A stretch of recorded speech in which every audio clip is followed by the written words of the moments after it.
Hola caminantes, James Gunn salió a hablar de algunas series y películas que veremos en el primer capítulo del nuevo DCU al que llamó Dioses y Monstruos. Entre ellos una serie de Waller, una nueva película de Batman y dos que nos llamaron mucho la atención, The Authority y la nueva película de Superman debido a que son la cara opuesta de la justicia.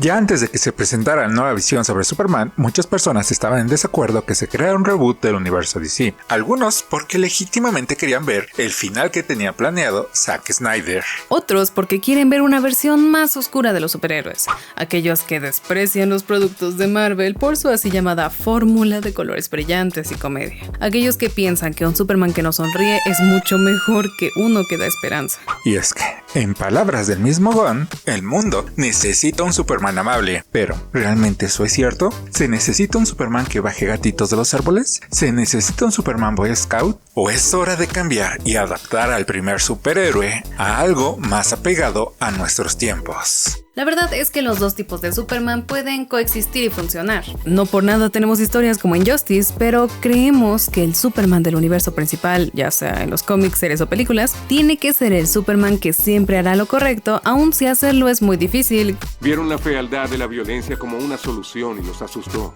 Cosa que no siempre fue así. Y hablar de este cambio en la historia de Superman es hablar de la historia de los cómics. Superman fue creado por Jerry Siegel y Joe Shuster y fue publicado por primera vez en 1938, lo que significa que en 10 años ese primer cómic será libre de derechos de autor. Es así como conocimos al primer superhéroe, el superhombre que era capaz de grandes hazañas físicas, pero sobre todo, era el símbolo de una moral intachable, un personaje creado para ser consumido por los niños. O eso podríamos creer, pero la verdad es que en los primeros cómics Superman no era el Boy Scout con el que se asocia actualmente y tampoco era dirigido para un público infantil. Por el contrario, era un Superman más duro que peleaba en favor de los oprimidos. Superman se volvió rápidamente popular, por lo que no pasó mucho tiempo antes de que otras editoriales trataran de imitarlo. Algunos personajes tenían poderes diferentes a los del Hombre de Acero, pero hubieron otros que se parecían mucho, como es el caso del Capitán Marvel. No, el que ahora es conocido como Shazam.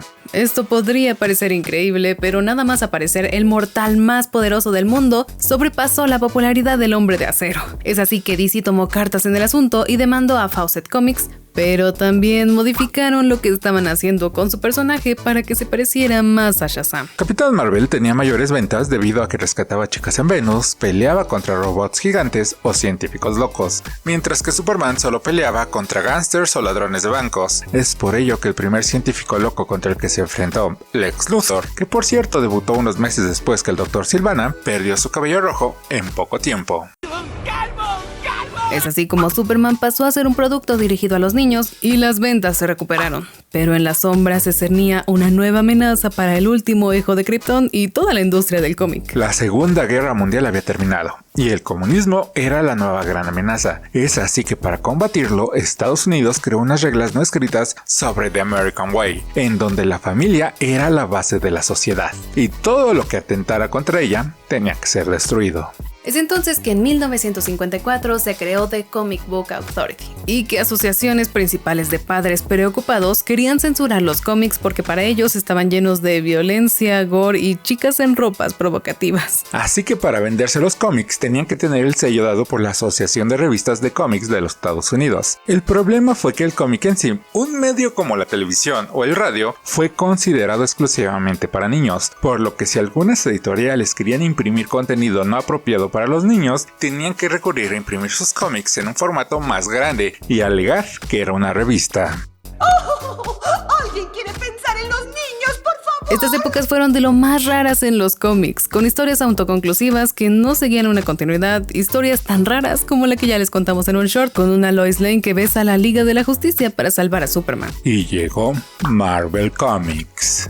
Con la llegada de Marvel también llegó la continuidad y las historias que duraban más de un número, historias que irónicamente podríamos considerar más maduras que las que se publicaban en DC, hasta el punto que los números de Amazing Spider-Man del 96 al 98 se imprimieron sin la aprobación de la Asociación de Revistas de Cómics. Esto abrió las puertas para que el código se revisara aceptando nuevamente, entre otras cosas, la descripción del entorno criminal y poder usar a funcionarios corruptos en las historias. Esto fue aprovechado principalmente totalmente por los cómics de Batman, pudiendo retratar a una Gotham más apegada a la realidad de muchas ciudades de los Estados Unidos en la época. Pero alguien que retrató con mayor éxito estas ciudades de pecado fue Frank Miller. Primero trabajó en Marvel en los cómics de Daredevil, cómics que le dieron la suficiente fama para que DC lo contratara para contar la última historia de Batman, naciendo así en 1986 The Dark Knight Returns. Junto a otras historias como Watchmen, los autores trataron de escribir críticas sociales que con el tiempo se volvieron de culto. Es así que llegamos a los 90s, una década dominada por creadores que habían crecido leyendo cómics alternativos de los 80s, cómics que se sustentaban en 3 factores: hombres sumamente musculosos, mujeres despampanantes y mucha violencia. Y como muchas de las obras de finales de los 80 que se volvieron sumamente populares, tenía al menos 2 de estos 3 elementos. Y pensaron que eso era lo que necesitaban para vender los cómics. Es así que esta década nos dio... Por supuesto, este cómic en el que Superman está armado hasta los dientes. El problema fue que muchas de estas historias eran malas y solo apelaban al shock para vender. El público objetivo eran principalmente adolescentes que creían que la violencia y la hipersexualización de los personajes eran sinónimos de historias adultas, aunque de cierta forma era como expresaban su rebeldía al leer historias que sus padres y madres desaprobarían. Este grupo de autores se unieron y fundaron Image Comics. De entre ellos, el más importante para nuestra historia es Jim Lee. Después de terminar su carrera en psicología, en lugar de entrar a medicina como era su plan original, y gracias a los cómics de Watchmen y de Dark Knight Returns, fue que decidió probar suerte en su pasión por el dibujo. Señor, qué suerte tienen algunos. Tocó varias puertas, pero fue rechazado hasta que sus dibujos le abrieron las de Marvel. Ahí ganó rápidamente fama por sus pin-ups, los cuales reflejaban epicidad, además de dibujar hombres supermusculosos y mujeres sumamente sensuales. No conforme con que otros ganaran más dinero por su trabajo, decidió, junto a otros creadores, fundar Image Comics, donde fundó su subsello conocido como Wildstorm, empezando a publicar los cómics de Wildcats, Gen 13 y Stormwatch. Los cómics de Image rápidamente se volvieron populares, comiendo poco a poco el mercado de Marvel y DC, y sobrepasando a Dark Horse, que por ese entonces era la tercera editorial en ventas. Su popularidad fue tan grande que Marvel contrató a la compañía de Jim Lee para crear los cómics de Reborn, algo que no salió tan bien como esperaban. Cuando Jim Lee pasó de ser creativo en su sello a administrador y editor, decidió contratar creativos para que siguieran su trabajo, siendo uno de ellos Warren Ellis, un escritor que había ganado fama gracias a Spider-Jerusalem.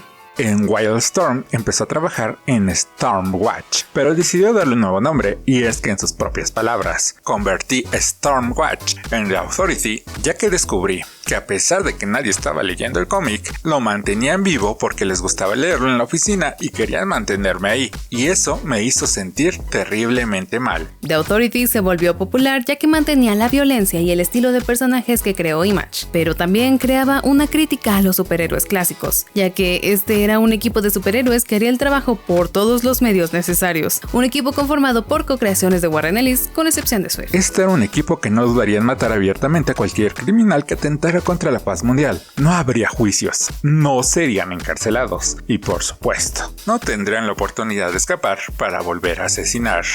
Como ejemplo, en su segunda misión, una tierra alterna que contaba con una mayor tecnología invadió su tierra, pero esta era bien conocida por Jenny Sparks, quien había pasado un tiempo ahí.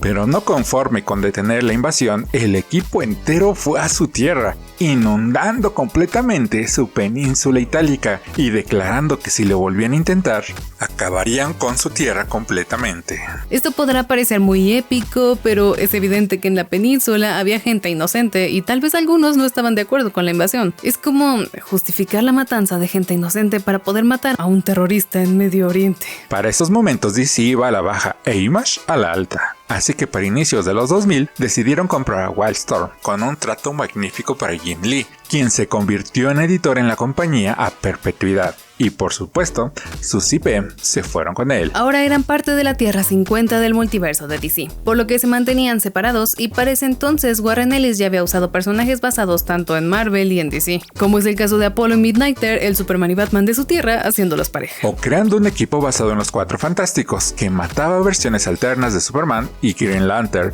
porque eso es lo que se haría con un ser superpoderoso para que no se vuelva una amenaza para la Tierra. Era hora de que en la costa este dieran su respuesta, naciendo así la élite, con su líder Manchester Black basado en la primera líder de The Authority, Jenny Sparks, o Hat, que es básicamente The Doctor, conformaban un equipo que llevaría la paz por los medios necesarios. Esta respuesta fue muy bien ejecutada en la película Superman vs. The Elite, que pueden ver en HBO, de la cual hablamos en este video. Ya sin nada más que decir, espero que les haya gustado este video. Yo soy Gigi. Yo soy Jason y esto es Tierra 1. Bye bye.